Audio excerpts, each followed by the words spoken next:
ખરેખર ઘણી મહિલાઓને 40 વર્ષની ઉંમર પછી ફટીગ છે, વીકનેસ, થાક લાગવો, અણશક્તિ આવવી, હાથ દુખવા, પગ દુખવા, આ સિવાય સ્વભાવ ચીડચીડિયો થવો, ગુસ્સો આવવો, આ બધી ઘણી ટાઈપની તકલીફો થતી હોય છે. હવે આપણે સમય અને ઉંમરને વધતા તો ના અટકાવી શકીએ, પરંતુ એને સ્ટ્રોંગલી ફેસ કરવા માટે આપણે આપણી ડાયટ અને હેબિટમાં જરૂરથી ચેન્જ કરી શકીએ, રાઈટ? તો સૌથી પહેલા આપણા શરીરમાં જેમ ઉંમર વધે છે એમ ધીરે ધીરે હોર્મોન્સ ઘટવા માંડે છે. એના લીધે આપણા હાડકામાંથી કેલ્શિયમ અને મિનરલ્સ ઓછું થવા માંડે છે. તો આના માટે આપણે આપણી ડાયટમાં દૂધ છે, દૂધની આઈટમ છે, આ સિવાય લીલા શાકભાજી અને ફ્રૂટ્સ ઇન્ક્લુડ કરી શકીએ.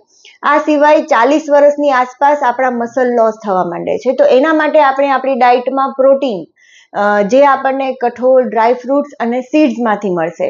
આ સિવાય આપણે રેગ્યુલરલી 6 થી 8 કલાકની પૂરતી ઊંઘ કરવી જોઈએ, પૂરતા પ્રમાણમાં પાણી લેવું જોઈએ. આ સિવાય આપણે આપણી ડાયટમાંથી તેલ, મીઠું અને શુગરનું પ્રમાણ ઓછું કરવું જોઈએ. રેગ્યુલર 7 થી 8 કલાકની પૂરતી ઊંઘ લેવી જોઈએ. દિવસમાં રોજે 1 કલાક સુધી કસરત કરવી જોઈએ.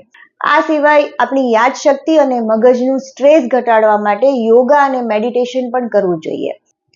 આ સિવાય આપણે દર 3 વર્ષે પેપ્સમિયર ટેસ્ટ ગર્ભાશયના મુખના કેન્સરના તપાસ માટે અને મેમોગ્રાફી ટેસ્ટ બ્રેસ્ટના કેન્સરના તપાસ માટે દર 3 વર્ષે કરાવવી જોઈએ. આ ઉપરાંત દર 6 થી 8 મહિને તમારે પેલ્વિક એક્ઝામિનેશન એટલે કે તમારા ગર્ભાશયની કોથળીની તપાસ તમારા ગાયનેક ડોક્ટર પાસે જરૂરથી કરાવવી જોઈએ.